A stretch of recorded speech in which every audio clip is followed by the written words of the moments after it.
Welcome to this episode of Herald Cafe. Today we are taking you to the world of heritage houses. We have with us engineer Alinto Coelho. Welcome to the studio and thank you for your time. Thank you. You have done so many documentation of heritage houses of Goa. You have your Facebook where you post all those stuff. First, I would like to know what inspired you to get into this line of heritage and documenting it. So it started all in 2001 Mm-hmm. when I was doing the restoration of the Costafias family house in Kandoli. Okay. So when we were doing the restoration, we found that there were some unusual materials like straw and lime plaster and mud walls mixed with laterite walls. So On the building, on the building on the walls. building walls, Okay. yeah. So it was very difficult to give a accurate estimate. Mm-hmm. So when other houses came, we started studying them before starting the restoration works. So we had to remove off the plaster to see what is actually inside. Mm-hmm. Then we used to find out how we have to go about it, because lime plaster is available in India, in Goa also now it is very easily available. But 2001 we used to get it from Kolhapur and some other districts of Karnataka. So with that, I got interested in documenting and how they were built. So I even met the artisans like masons and carpenters who were in their late 70s. Oh, who used to make all these Yeah, houses so earlier? they gave me a lot of insight on how they would be doing it. So 4 years back in the lockdown, I started taking photographs of various houses known to me, to belonging to my friends and family, and I used to post them on Facebook. So that got a lot of people interested. So I was approached by the editor of the Goan Association in US to yes. write on Goan houses on a quarterly basis, which I am still doing right now. This is a online publication. It is an online e-bulletin of the Okay. association. Okay. So with that, it just moved from one level to the other, and lot of other researchers. So last year, the International Colloquium, which is a group of architects, historians, and artists from Portugal and Brazil, have been doing a lot of research. Some of them are doing it for the last 40 years. So the seventh international colloquium was last year held in Goa at Fundasang, and when the main architect of this delegation wanted some photographs and wanted access to visit the houses for the delegates, he got in touch with me, and then he was also quite surprised that I had visited already so many houses and gave him different types of window designs, which he came and saw personally with him, and two architects I helped them do their presentation for the colloquium. Yeah. And since I was already in touch with families and I visited it before, they were more than happy to have the delegates to visit their houses. So till now, how many houses have you visited? Like documented in this, not visited. I've personally seen over 200 houses, but I visited and taken photographs of roughly around 175 houses. With the permission of the owners, I've taken photographs with my mobile. Then the family has shared a lot of information in terms of family history, legacy of certain individuals who made it big and were well known. So with that, I used to make a small post and the photographs. So more people started approaching me because Facebook became a launching pad and a platform where everybody could see. Got it. Yeah. Can you tell me some a little about? Can you tell me some good stories about one or two of these good stories about these houses that for our audience who would like to know? So there is an interesting story, or the way it is documented. There is this house in Benauling which belongs to Mr. Narcismo Miskita. He must be in his early 70s. Now.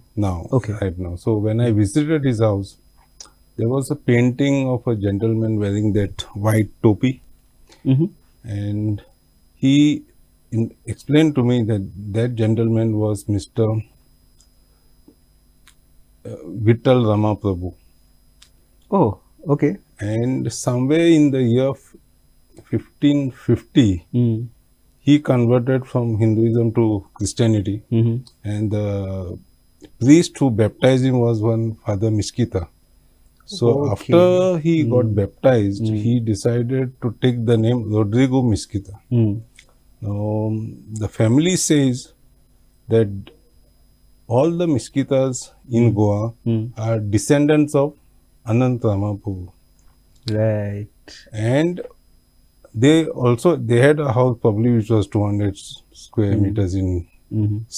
area, and they had a property of more than 3 acres. Mm. So after they got converted, they decided to build a bigger house with the European architecture. Mm-hmm. So they probably took help from the Mm. priests and church, which churches were already built by then. Mm. So by 1600, Mm. he had already built this house with the European architecture.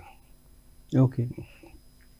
So that's an interesting way of documenting it, and I tend to believe their documentation is because this Nasimo Miskitas, his great uncle was a priest, Okay. and he had his grand uncle or somebody else was a priest. So they had documents from the archives of the church. So Sure. Yeah.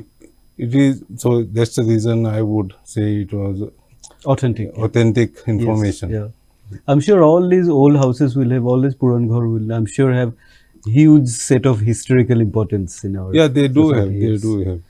So now that you have been to Brazil for this colloquium and your subject was the altars Yeah. on a manor houses, can you please tell us something about that?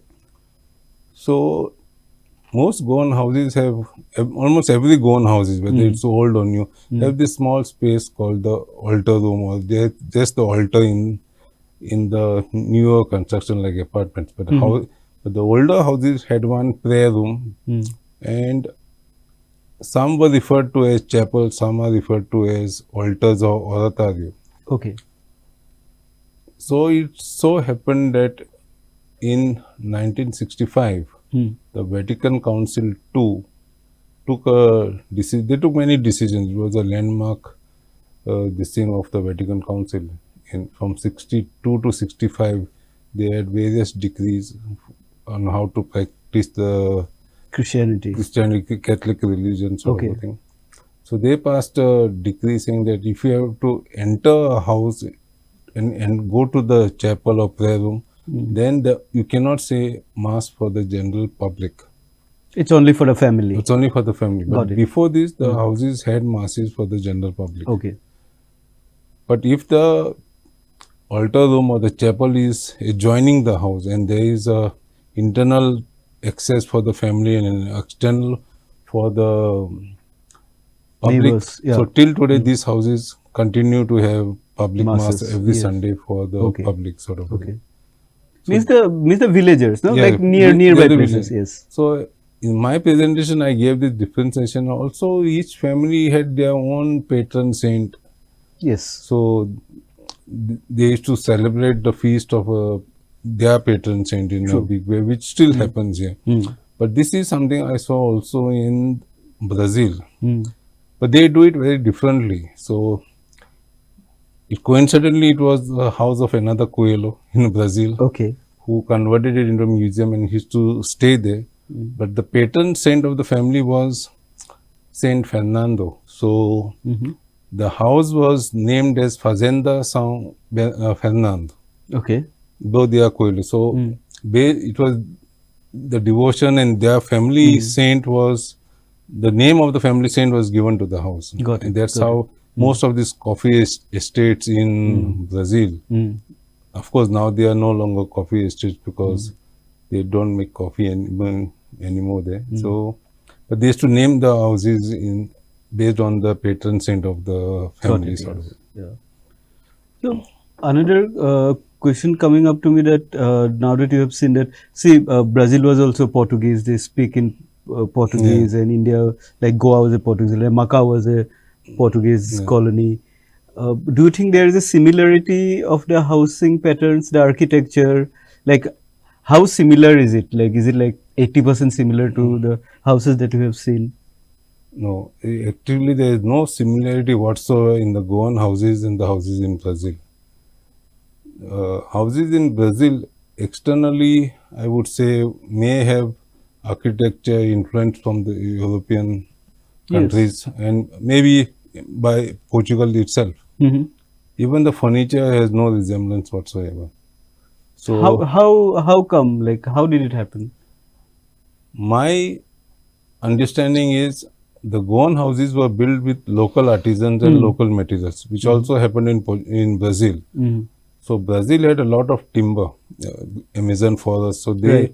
So they used a lot of timber while building their houses. In their Even constructions, in yes. their construction, even the walls were had wooden columns, Hmm. which we don't have here, and there was mud and bricks, clay, Hmm. clay blocks.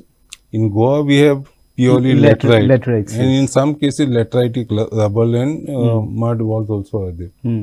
But the artisans of Goa had their own style of in terms of in terms of uh, moldings and cornices in plaster, most of which was copied from the church architecture Hmm. in Goa, Hmm.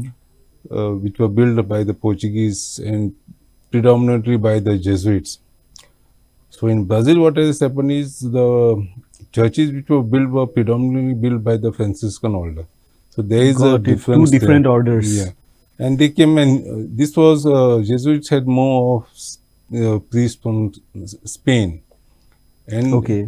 they got the designs for churches, but the original design was almost never implemented Hmm. because they had to accustom with with the skills of the local artisans and And the materials temperature, geography, all and this. the Yeah. materials which were Yes. available. So they somehow adapted and to both the conditions and seeing the materials and the artisans' workmanship, Hmm. they decided. So we got something totally unique, which is Okay. so. For example, there are houses, Catholic houses, which have carved furniture, but you will see a small motif of Hindu deity. So Hmm. Hmm. that was because the carpenters were Hindus. They were the Okay. charis from Kunkoli. Okay. And so you find a lot of, Hmm. so Goan architecture of Goan houses, old Hmm. houses, is purely unique. You Hmm. don't see this anywhere else in the world, Wow. not even in Portugal. It's such a heritage. We should totally take Yeah. care of it and Yeah. restore it as much Yeah. as we can. Yes, we must do that. Yes. Of course, it is a uphill task because you don't get the artisans Mm. which were there in the past. You don't get the materials which you used to get, and also the cost factor. It all Mm. comes with a price, and so I keep promoting these houses to get into adaptive reuse, Mm. to convert into a boutique store or a Mm. homestay, Mm. or even if they're okay with, they could charge a visitor's fee. Mm. So there is and some houses have already opened up to this despite staying in the houses. So this is welcome revenue to maintain the houses.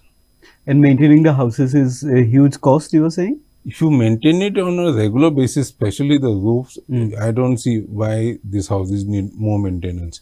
It Mm-hmm. is when the houses get abandoned and are Mm. closed, that's when the maintenance cost goes higher once you open them up. So Got if it. you do regular maintenance, which is a routine maintenance, Mm-hmm. then the cost is not much. Mm-hmm. And but if the houses are closed and Mm.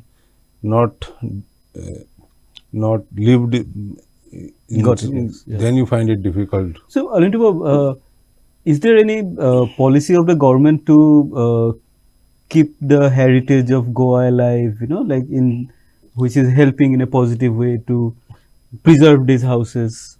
There Like is now in Fontanas, we have seen like all these houses have kept. You know, like is it yeah, only on onus on the owners or?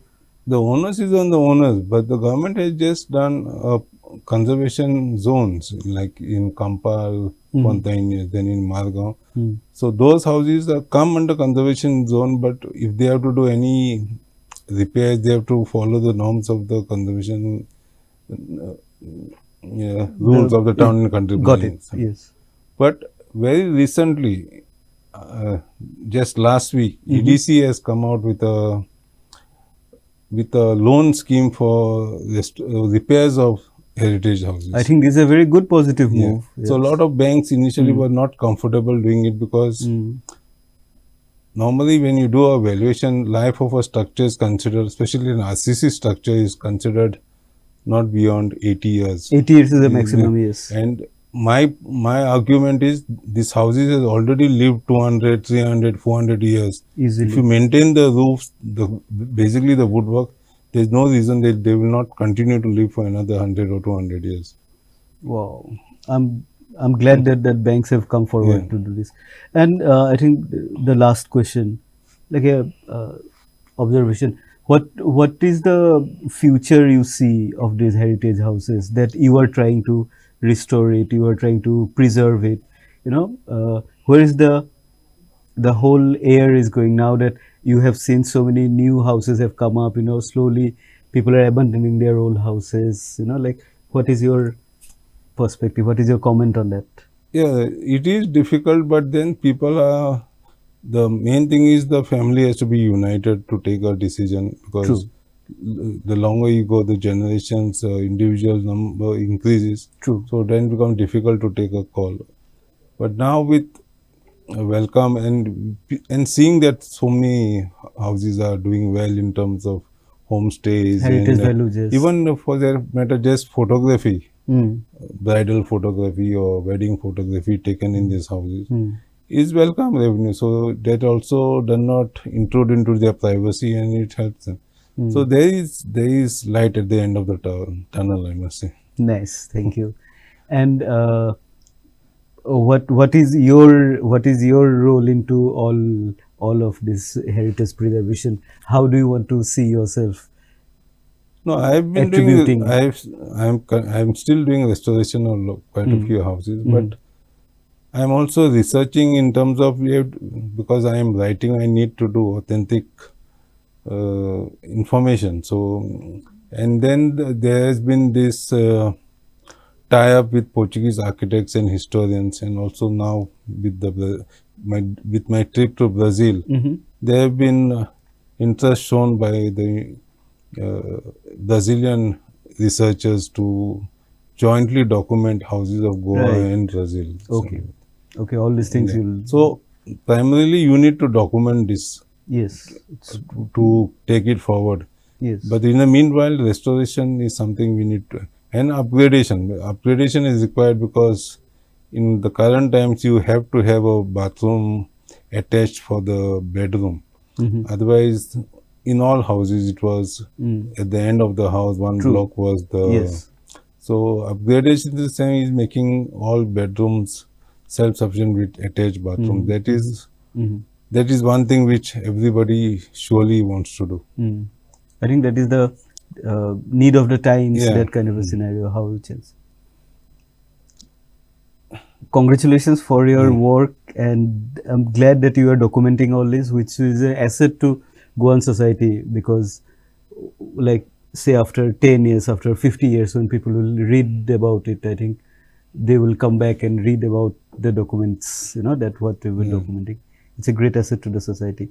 Thank you for your time, Yeah, thank and you. all the best for your efforts. Yeah, thank you for inviting me. Thank you very much. Thank you, audience. That was engineer Alinto Coelho, and he's been contributing to the cultural heritage of Goa, and we wish him all the best. And I will see you again next week. Thank you.